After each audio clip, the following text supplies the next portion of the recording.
va. Vous devez glorifier le nom du Seigneur. Vous devez faire tout cela avec la tête de l'Éternel pour élever le nom de Dieu. Le chancelier n'a pas fait. Donne à César ce qui est à César, à Dieu ce qui est à Dieu. Ça veut dire que si tu prends la place de Dieu, tu donnes à César. Tu as donné pour tes sorties du gouffre.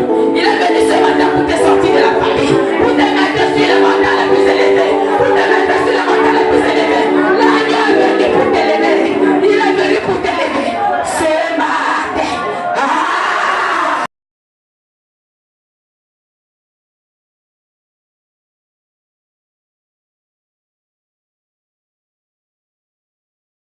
Bon après-midi, chers téléspectateurs, bon après-midi, chers internautes, bon après-midi à tous les invités de notre plateau émission Délivrance des mariages spirituels. Nous sommes encore heureux de vous savoir nombreux scotchés devant votre petit écran. Et nous espérons que le thème que nous allons développer en cet après-midi apportera encore à votre vie des éléments puissants de délivrance. Nous disons merci à ceux qui ont fait confiance à MoTV. Nous disons merci à ceux qui nous appellent depuis le début de ces émissions, à ceux qui apportent de contributions, que le nom de l'Éternel soit béni. Cet après-midi encore, nous allons revenir sur notre thème, le thème que nous avons commencé sur les caractères, avec un emphase sur les envoûtements, car il est important de comprendre, mon frère, ma soeur, comme le dit la parole de Dieu dans le livre d'Éphésiens, gardez-vous de vous comporter avec circonspection, non comme des insensés, mais comme des sages. Rachetez le temps, car les jours sont mauvais. Ta conduite, mon frère, ma soeur, peut t'amener en enfer. Mais Jésus est venu aujourd'hui pour te dire que ta conduite n'ouvre pas les portes à la destruction de ton bonheur marital, qui est le socle de l'accomplissement de sa volonté, mais que ta conduite soit la construction, avec le soutien du Saint-Esprit, de ton bonheur marital. Merci à ceux qui nous ont fait confiance. Merci à nos invités du plateau. Je vais me tourner comme ça pour vous représenter, pour ceux qui nous prennent à l'instant, le panel habituel de notre émission Délivrance des mariages spirituels. À ma gauche, nous avons la prophétesse Marie. Bonjour, chers téléspectateurs de MoTV. Bonjour à tous ceux-là qui nous regardent et qui nous écoutent. Nous sommes heureux de vous recevoir encore sur notre plateau, Délivrance des mariages spirituels. Que le Seigneur vous bénisse. Servante Anne-Marie. Bon après-midi à nos chers internautes, aux téléspectateurs d'MoTV et à tous ceux qui sont à l'écoute. À ma droite, celle que nous ne présentons plus, Maman Prophétesse, la reine qui nous vient de la Fondation Lumière et qui nous édifie tous les après-midi de son expérience et du don du Saint-Esprit. Bon après-midi, Maman. Bon après-midi, servante de l'Éternel. Bon après-midi à tous qui sont connectés avec nous en ce moment dans les quatre coins du monde.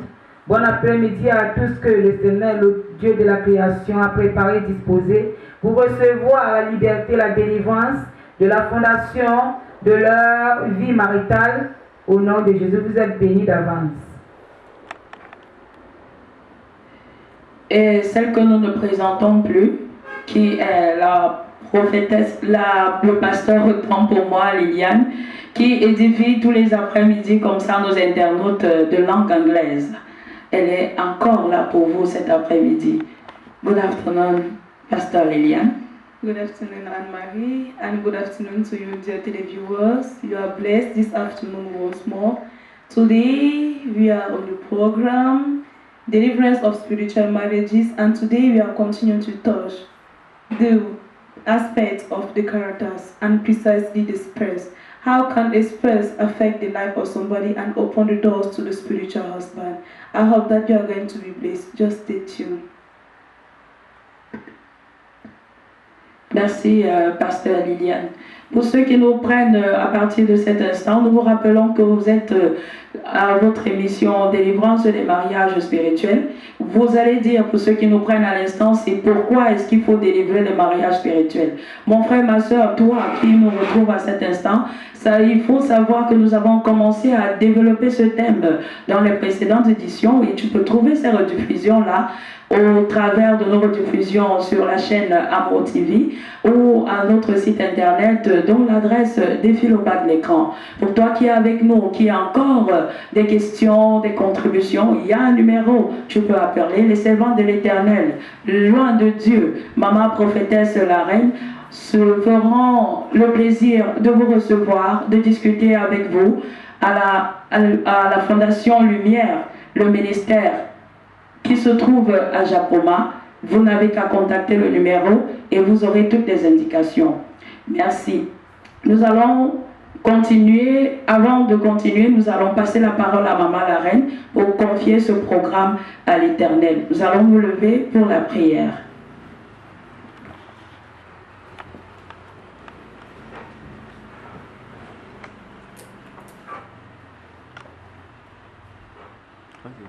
Nous allons prier. Éternel des armées, Dieu d'Abraham, Dieu d'Isaac, d'Israël, nous te vénérons encore en ce jour où toi, tu nous as donné un rendez-vous spécial pour relâcher au travers de nous l'ancienne que tu as préparée pour les vies des hommes, des femmes. Himishima Shakari Shimoshkeria Dunasta Pandaria Kandaskaria. Daimus kere sheneskiri doni mistere doni talia makanistore biatuni skedu. La binos konos kere beni rodenis kor adabir andiskrine de tora. Pralates tos termis kimiriteritum malapatitos tarude. Le benestor inikimiritere budista alade matuletero. Lamnaskar edoni. Nestor abatiratus initutimta rabaterestor ladina. Natas proskimitere. Tu es béni parce que Dieu, dans son amour, s'est souvenu de toi. Toi qui pleurais, il odebedin seto tarabaneskiri. Il est descendu en ce moment pour essuyer les larmes de tes yeux. Hibe de dodikide bedes no dadi bedna dodikide duda damadeto dadakede mudebdine tumdeta nita kedeni tutinetamatum de nedola du debeda danada de kedose metemu de dikidune tidematoman. Que la paix de Dieu soit avec toi en ce moment au nom de Jésus-Christ. Amen.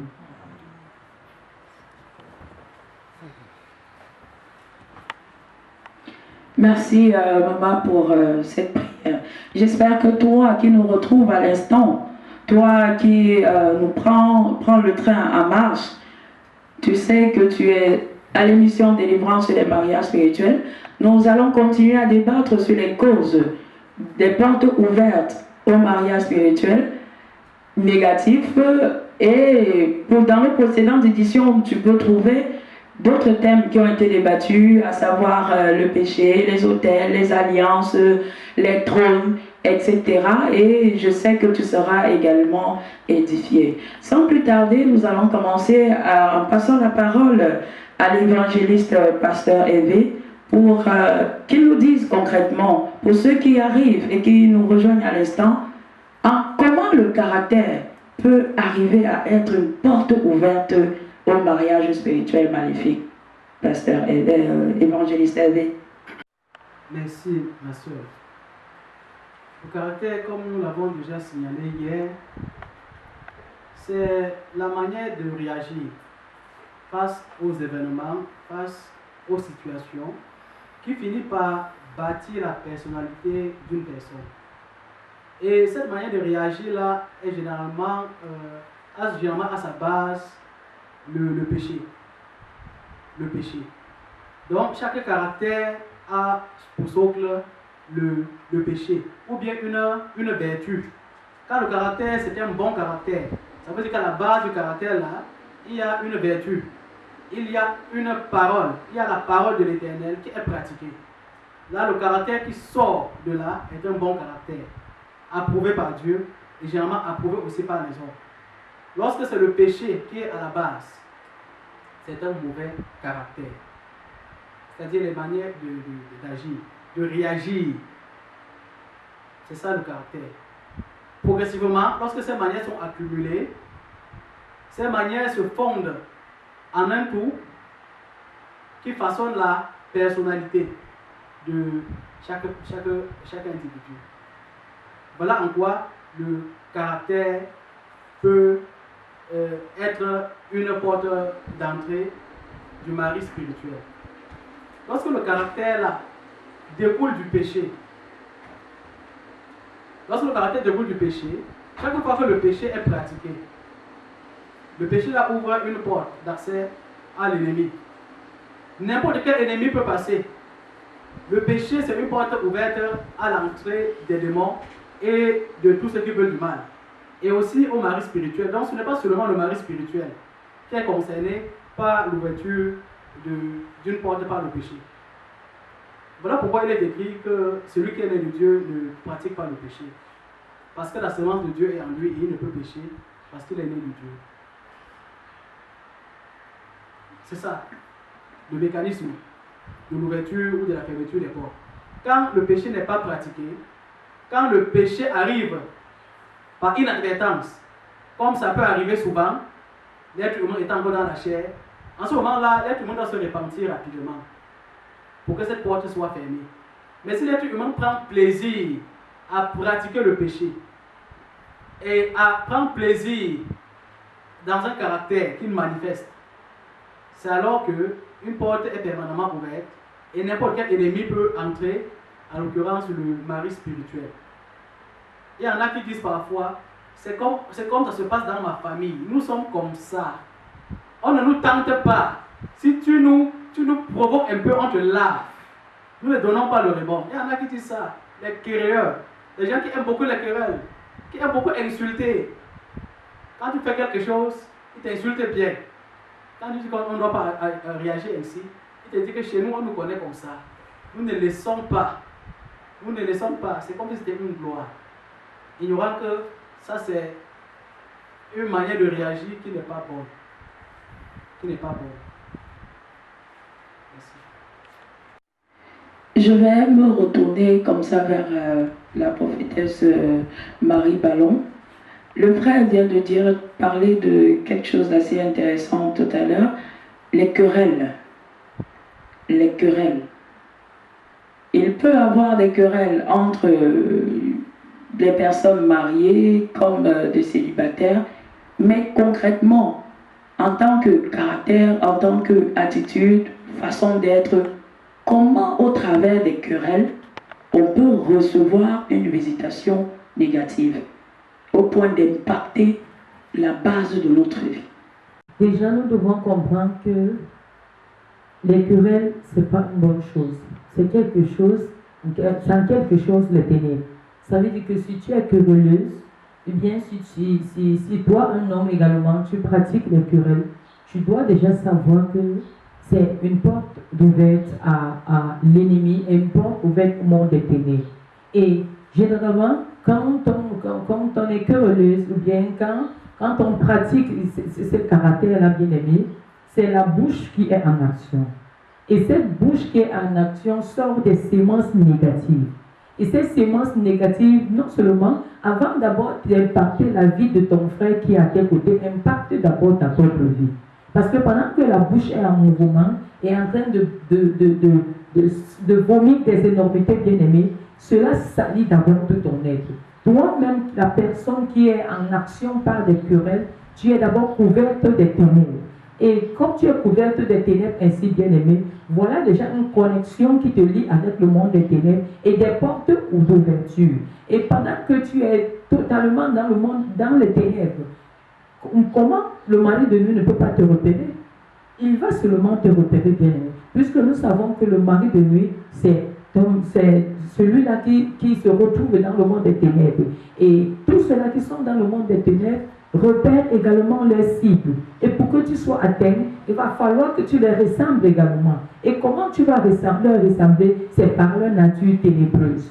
Donc pour dire que quoi, les querelles également, c'est une porte d'ouverture. Je prends par exemple, pour ceux-là qui sont mariés, peut-être pour toi, femme qui est mariée, tu te retrouves que tu es querelleuse. Et ce caractère bien-aimé, ce caractère est un poison. Parce que non seulement ce caractère t'influence toi également, même mal à l'aise les gens qui sont tout autour de toi. Parce que ton bavardage ne permet pas aux gens de demeurer dans la paix.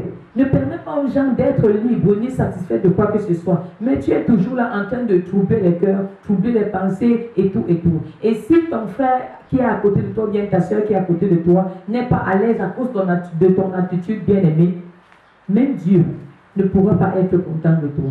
Et déjà, voilà déjà des portes d'ouverture qui permettent au mari de trouver accès à cause des ténèbres que tu attires au travers de ta propre bouche, au travers des paroles qui sortent de toi. Merci.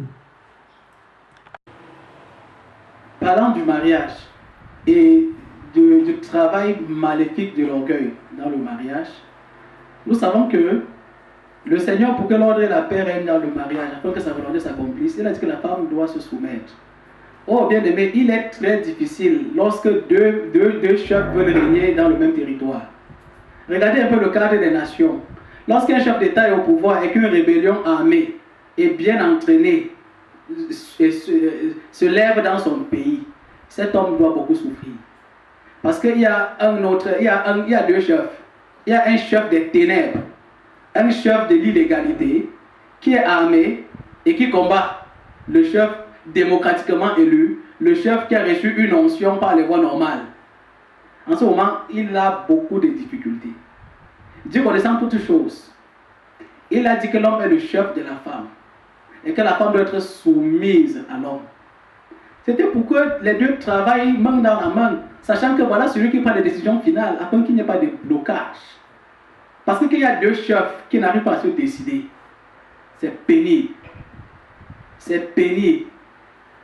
Voilà pourquoi, quand nous prenons cet exemple, c'est pour que vous compreniez bien, même dans les assemblées nationales, quand le parti qui gouverne n'a pas la majorité, quand le parti au pouvoir ne domine pas le Parlement, n'a pas la majorité absolue là-bas, pour qu'une loi passe là-bas, il y a des lectures et des relectures à l'infini. Pourquoi? Parce qu'il y a deux chefs.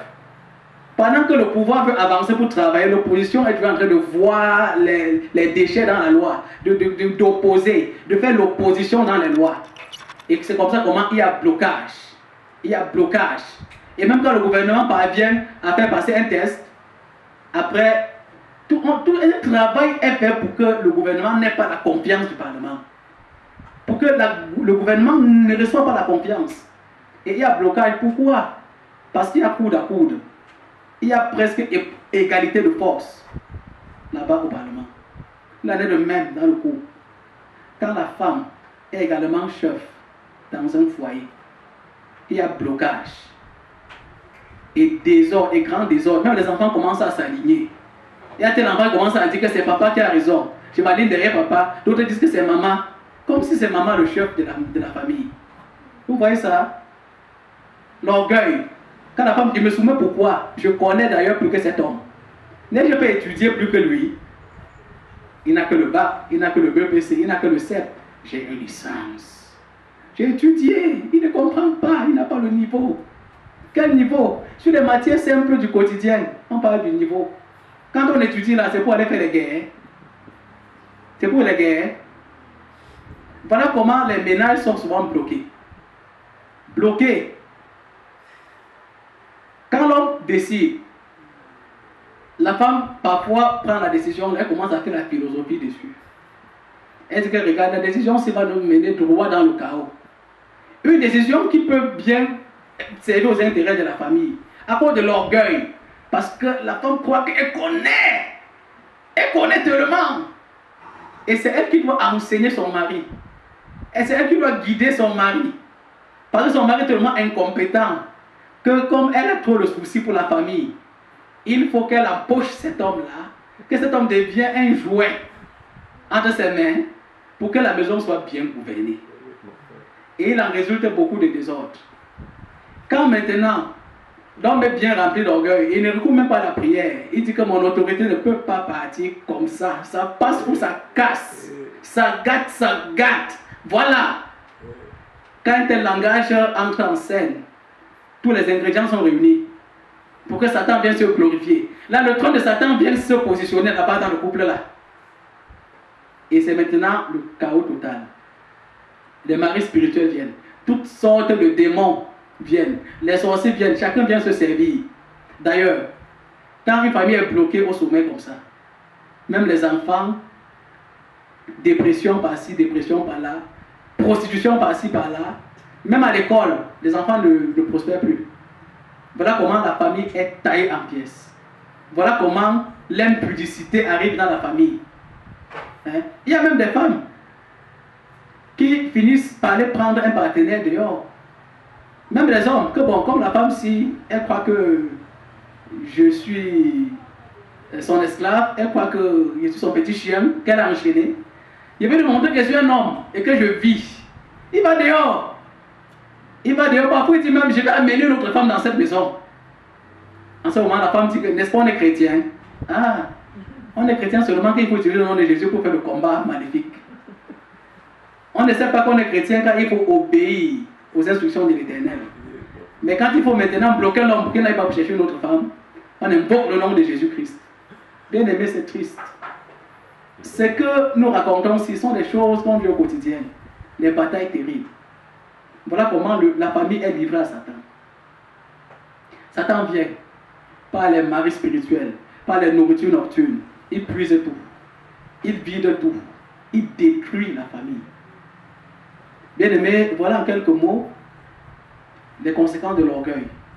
Et parfois même, lorsque cet orgueil continue et que les deux ne reviennent pas à Jésus ou ne rencontrent pas Jésus entre-temps, ou si l'on ne rencontre pas Jésus, commence à intercéder pour sa famille, parfois même mort pour s'en suivre.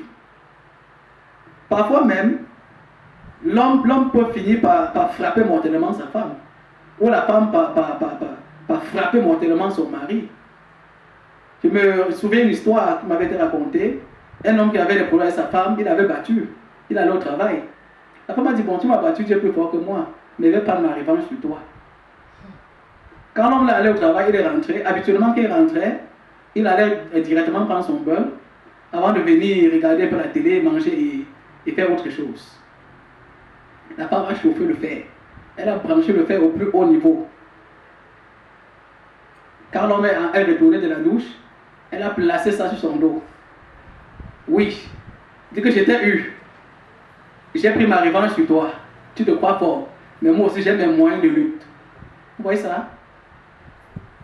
Vous voyez ça? Les conséquences. Quand chacun veut, quand l'orgueil aveugle, l'orgueil ça tue. Lorsqu'on a l'orgueil, on est aveuglé. L'orgueil aveugle, ça met les ténèbres. C'est l'orgueil qui a aveuglé Satan. Et il a perdu. Satan servait Dieu tout près de lui. Après, il a convoité le trône. Il a convoité le trône du grand Dieu.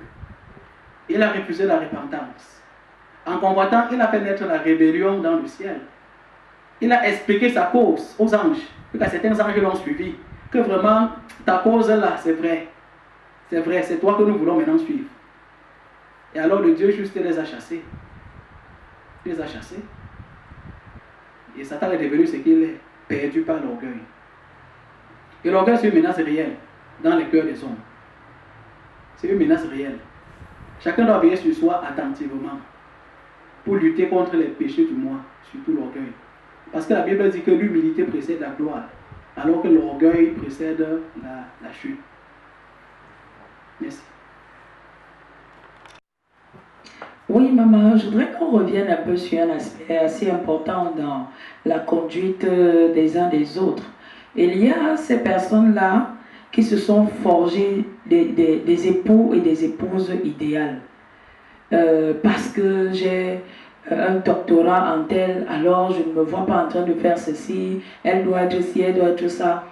En réalité, on dirait qu'on ne cherche pas véritablement la volonté de Dieu, même pas la volonté de Dieu, mais on veut satisfaire à sa propre volonté, à sa propre chair.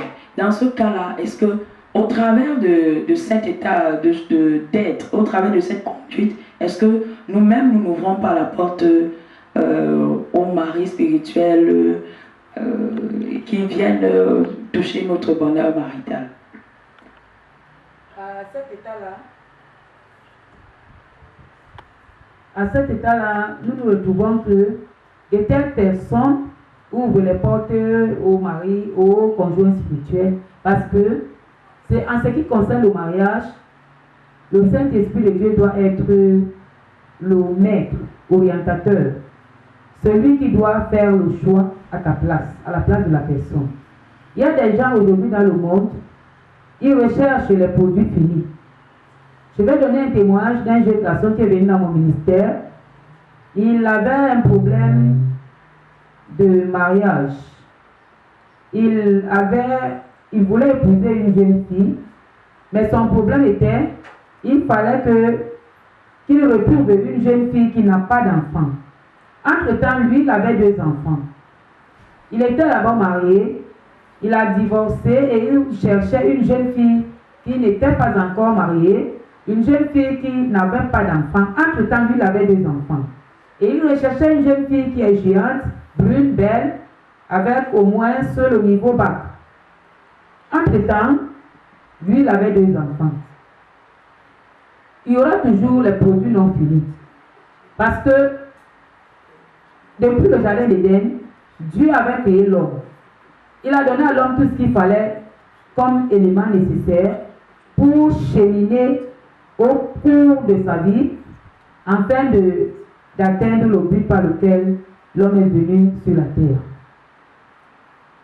Dieu a permis, où il a laissé, il a programmé, où il a entouré l'homme des éléments qu'il devait accomplir dans la pratique de l'obéissance envers le Saint-Esprit de Dieu, aux recommandations de Dieu par rapport aux problèmes habitants. Le choix d'une femme, une bonne femme, ne peut que venir de Dieu. Le choix d'un homme idéal ne peut que venir de Dieu. Alors nous avons besoin de laisser Dieu choisir à notre place. Le choix de Dieu est le meilleur choix. Il n'y a pas de produit fini. Étant dans le mariage, il y a des caractères qu'on doit enlever, il y a d'autres vertus qu'on doit recevoir. L'orgueil détourne de la volonté de Dieu. L'orgueil dévie du cheminement véritable de Dieu. Nous avons besoin d'ôter l'orgueil, d'enlever les émotions dans la base de notre mariage pour que Jésus qui est humble soit le maître qui doit établir et lever la fondation de notre mariage pour que nous arrivions à retrouver la femme de notre vie et l'homme de notre vie, ou je peux appeler Ève ou Adam, afin d'accomplir le bonheur marital sur la terre et que le nom de Dieu soit élevé dans nos vies. Merci, maman. Généralement, on dit l'orgueil est ce qui qualifie en réalité le moi profond. Et la Bible dit que les œuvres de la chair combattent la volonté de Dieu. Le moi. Le moi. Est-ce que quelque part, notre moi ne veut pas tellement élever un niveau de connaissance, un niveau de confiance, au point où nous-mêmes, nous ratons le partenaire que Dieu nous a préparé pour aller embrasser un partenaire qui vient des ténèbres. La Bible dit, maudit ceux qui se confient en l'homme. Ceux qui se confient en l'Éternel sont heureux et bénis. Le moi que nous pouvons élever pour le choix d'un partenaire est un moi de détournement et de déviation. Dans les normes, nous devons rechercher la transformation, transfiguration, le changement radical de notre personne après avoir reçu le Seigneur Jésus-Christ. Nous allons nous diriger dans l'histoire du mariage du fils d'Abraham, qu'on appelait Isaac. Quand le temps était arrivé pour Isaac de se marier, Isaac s'est soumis à l'orientation de son papa parce que Isaac avait compris que son père était loin de Dieu et son père comprenait la volonté divine.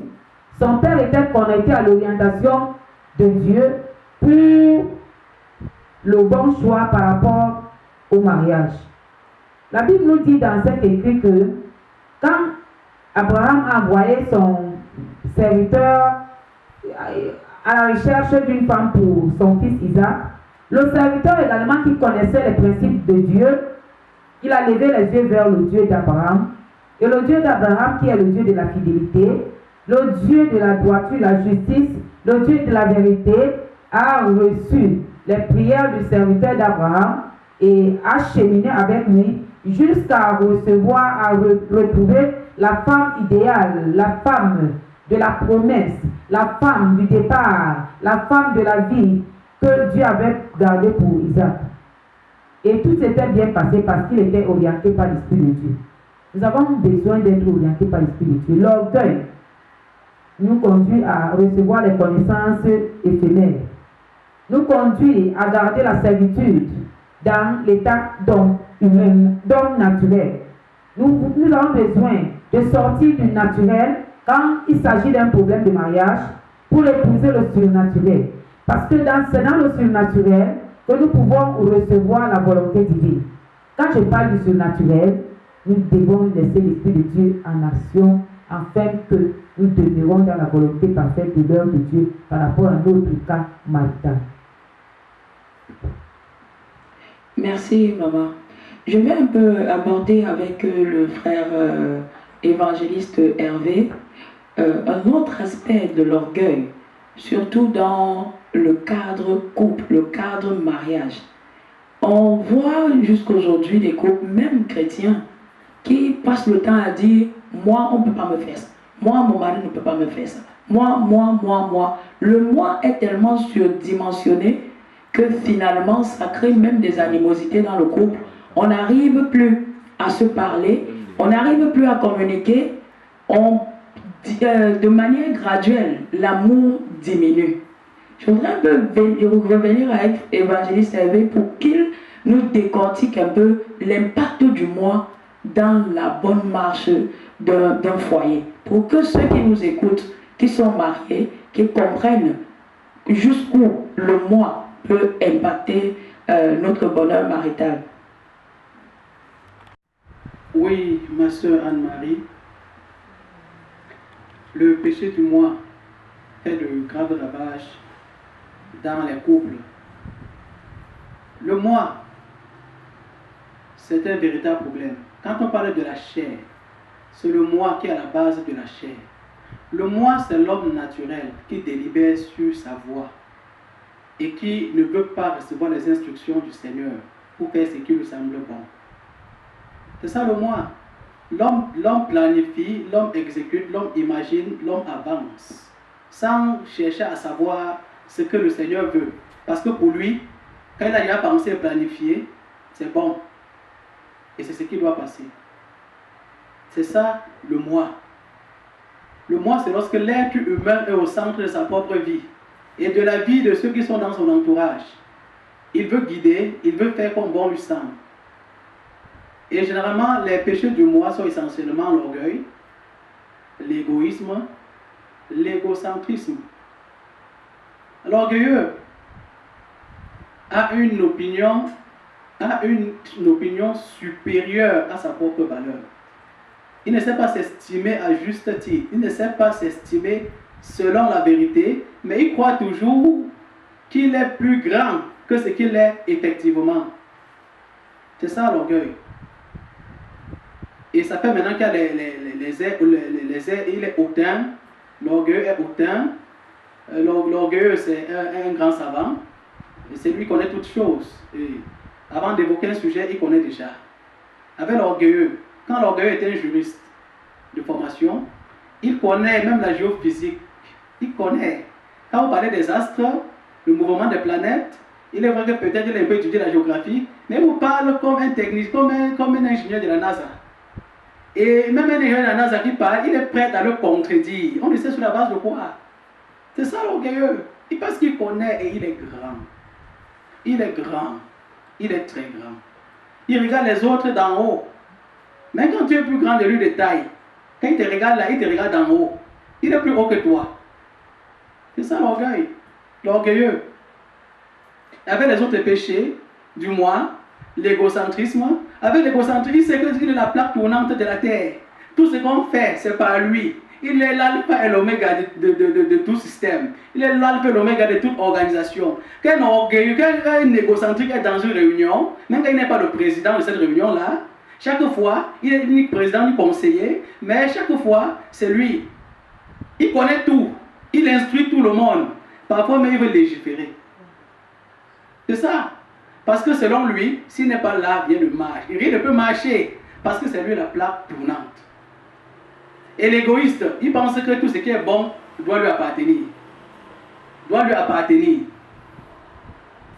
Voilà pourquoi l'avarice, la cupidité, ce sont les péchés de l'égoïste. Parce qu'il veut tout accaparer. Il veut tout prendre pour lui. Qu'il est directeur dans une entreprise ou dans une organisation, ou quand il a accès aux finances, il se sert d'abord. Il a la part du lion. Il prend tout pour lui. Pour lui. Et presque rien pour les autres. Presque rien pour les autres. Voilà les péchés du moi. Bien aimé, pour revenir maintenant sur l'orgueil. Comment est-ce que l'orgueil opère dans les ménages? Dans le ménage, on sait que le Seigneur a dit, selon sa volonté, que l'homme est le chef de la famille et il est également le chef de la femme. Quelquefois, l'homme qui n'est pas délivré, l'homme orgueilleux, il prend maintenant cette position que Dieu lui a donnée pour que l'ordre et la paix règnent dans la maison en une source d'oppression pour opprimer la femme, pour opprimer tout le monde. Là, il connaît toutes les choses, absolument tout. Il ne peut rien recevoir. Même la femme ne peut pas lui conseiller quelque chose. Il rejette ça systématiquement. Il rejette. Parfois, il est injuste. Il veut connaître tout en ce qui concerne tout le monde. Même les revenus de sa femme, il veut connaître tout ça. Mais il ne déclare pas ses revenus. Il ne déclare pas. Et quand on dit pourquoi tu fais ça, il dit oh, tais-toi là. Tais-toi là. Tu parles à qui comme ça? Tu ne sais pas que je suis l'homme? D'ailleurs, je connais mieux que toi. Tu dois obéir. C'est tout. Voilà comment l'orgueil parle. Et quand il fait comme ça, il y a des frustrations. Parfois, tout le monde prend ses distances vis-à-vis de lui. Et il commence à dire qu'on ne l'aime pas. Pourtant, c'est cet orgueil-là. Et quand c'est maintenant la femme qui est orgueilleuse, elle ne peut pas se soumettre. Oui, maman, pendant que l'évangéliste avait parlé, il me vient à l'esprit ce phénomène-là qu'on rencontre au milieu des enfants de Dieu, même de ceux qui ne connaissent pas Dieu. Il est très difficile aujourd'hui, que ce soit dans le couple, que ce soit dans la famille, de trouver des gens qui ont cette aisance à demander pardon. Et pire encore, d'autres qui ont carrément du mal à pardonner sincèrement. On peut retrouver même dans des couples une maman qui te dit je t'avais pardonné, mais quand quelque chose survient, elle va te rappeler ce que tu avais commencé à faire depuis le premier jour du mariage. Elle va te sortir la Bible de tout ce que tu as déjà fait de négatif, au point où tu te rends compte que elle a dit pardonner, mais on n'a pas réellement pardonné parce que c'est toujours là et ça continue à impacter négativement la vie, les cœurs. Je vais commencer par un témoignage. Il y a une maman qui vivait avec son mari, ça fait beaucoup d'années, et son mari était un joker, comme on dit souvent. Le papa avait plusieurs autres femmes. Et qu'est-ce que la maman faisait? Elle avait trouvé une corde où, tout le temps que le papa vivait avec une nouvelle femme, elle attachait un nœud. Elle attachait un nœud. Elle a tellement attaché les nœuds sur la corde là que la corde était finie, avec plus de place où elle devait encore attacher le nœud. Cela voulait dire quoi? Elle comptait le nombre de femmes que son mari sortait pour la mépriser, la rejeter, l'inconsidérer. Et tout se passait ainsi. Quand le papa a eu un problème un jour, c'était qu'il était allé à mariage chez une autre maman. Il a abandonné sa femme dans la maison. Arrivé chez cette maman-là, la maman travaillait et le travail était fini. Le papa n'avait plus de capacité financière pour pouvoir continuer à garder cette maman avec ses enfants, ses nombreux enfants. La maman a commencé à mépriser le papa, rejeter le papa. Le papa n'était plus accueillant, il n'était plus à l'aise à la maison. À un moment donné, la maman a pris tous les effets de ce papa, elle l'a mis dehors. Elle a mis ça dehors. Le papa a pris maintenant les vêtements. Il retourne dans la maison où il avait abandonné sa femme avec ses enfants. Entre-temps, sa femme vendait les beignets à cette époque. Et au travers des beignets là, elle a essayé de continuer à construire la maison parce que le papa avait commencé, il n'avait pas achevé.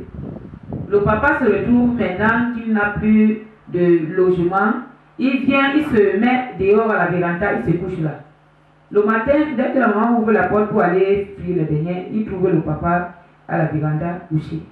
La maman était dépassée. Jusque là, à cause des enfants, la maman prend le papa, ramène dans la maison parce que les enfants ont dit c'est notre père, il doit rentrer à la maison. Le papa qui rentre après avoir fait plus de 10 ans dehors chez l'autre femme, le papa ne peut pas demander pardon. Il est là orgueilleux, hein? Il s'en fout. Il attend qu'on lui sert, on fait tout et tout. Et puis, le papa est resté comme ça sans demander pardon.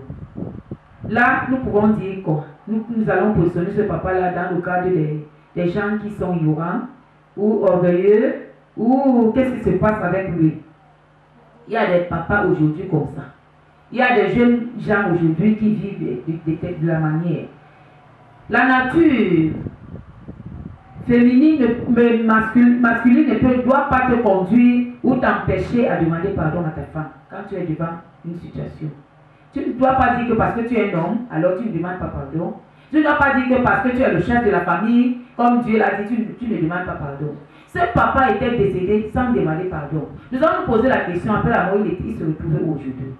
Nous avons besoin de comprendre qu'il y a des aspects de la vie que nous devons changer. Également un fils que Dieu m'a donné, ça fait beaucoup d'années. Ce garçon-là, il n'était pas à l'école, c'est un orphelin. Et le garçon-là, il ne peut pas épouser une fille qui a plus de 25 ans. Lui-même a plus de 55 ans. Bientôt, il aura 60 ans. Il ne fait rien. Il n'était pas à l'école. Mais pour qu'il arrive à accepter une femme, il faut que la femme-là soit belle, ait au moins un diplôme, même CAP, brevet et suite. Il faut que la fille-là soit belle, brune, soit gentille et une fille qui peut faire quelque chose qui se débrouille. Alors que lui-même le fait lui. Il est là dans la mort du célibat. Je ne peux même pas appeler dans la vie du célibat. Dans la mort du célibat, il est là. Et il misère comme ça. Pourrons-nous le positionner dans le cadre des orgueilleux? Je crois non. Il n'est qu'un petit sorcier. Parce que là, c'est la sorcellerie. Nous accusons le comportement. Mais il y a également la sorcellerie qui empêche les hommes et les femmes de comprendre les réalités de la vie. Et quand on est face de cette situation, on doit cesser d'accuser les maris spirituels, les femmes spirituelles. Revenons à nous-mêmes parce que les maris spirituels viennent faire des rapports avec les hommes et les femmes. Ils laissent ce qu'ils ont à laisser. Maintenant, c'est à toi de comprendre que ce que le mari spirituel est venu laisser en moi, ce que la femme spirituelle est venue laisser en moi, a produit quoi? Quand tu réagis de telle sorte, comprends que tu es devenu un futur ou un nouveau sorcier ou sorcière. Alors, recherche la liberté, retourne à la base qui est le brisement, recherche la repentance, la conversion, et Jésus fera quelque chose dans ta vie parce que tu deviens la proie du monde des ténèbres. Merci, maman. Et pourquoi les gens ont du mal à pardonner? On dirait qu'on pardonne, mais à moitié. Je crois qu'en ce qui concerne le pardon, il y a plusieurs personnes qui croient qu'en pardonnant son frère, il a donné la gloire ou bien les bénédictions ou beaucoup d'argent, de fortune. Mais le pardon concerne d'abord toi qui dois pardonner. Parce que c'est toi qui en bénéficies d'abord des bénédictions du pardon. Dans le pardon, il y a des bénédictions. Quand tu pardonnes ton frère, déjà tu es libre, Dieu se réjouit, il est content de toi, il te donne le courage, la force d'entrer en profondeur, de te conduire en profondeur à la connaissance de qui il est, pour mieux te sceller en lui, afin d'avancer sur ton parcours spirituel.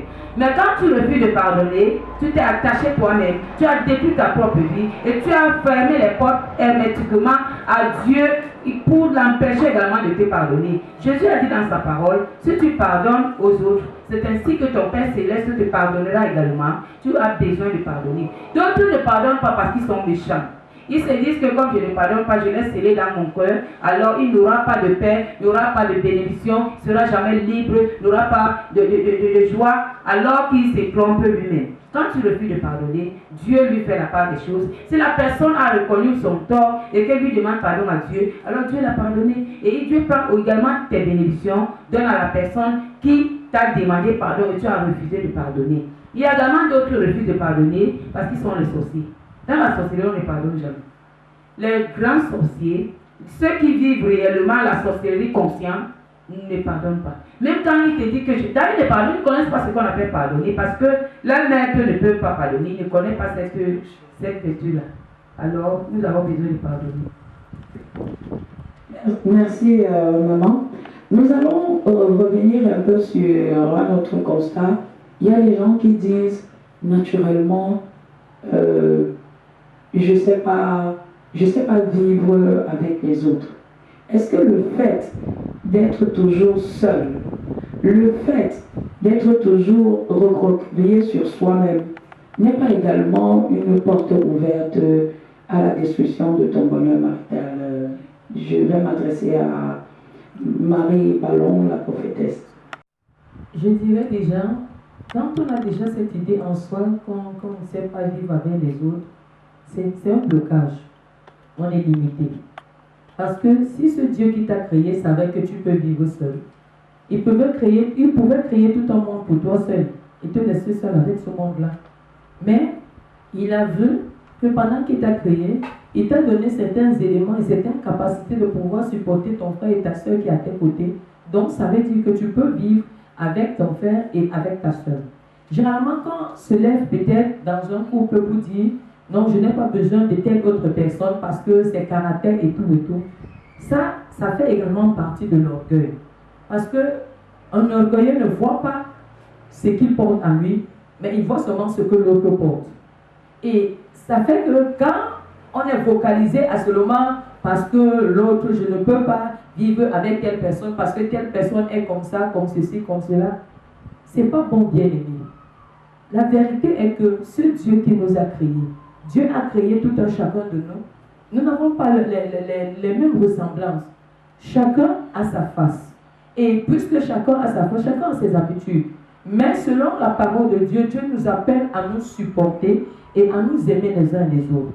Si toi, peut-être, tu vois que ton frère et ta soeur est pire, comme tu le déclares, tu peux faire quelque chose afin de l'amener à comprendre la vérité qui se trouve dans la parole de Dieu et le conduire avec l'aide du Saint-Esprit de Dieu. Bref, tu peux faire quelque chose pour ton frère et ta soeur qui est à tes côtés.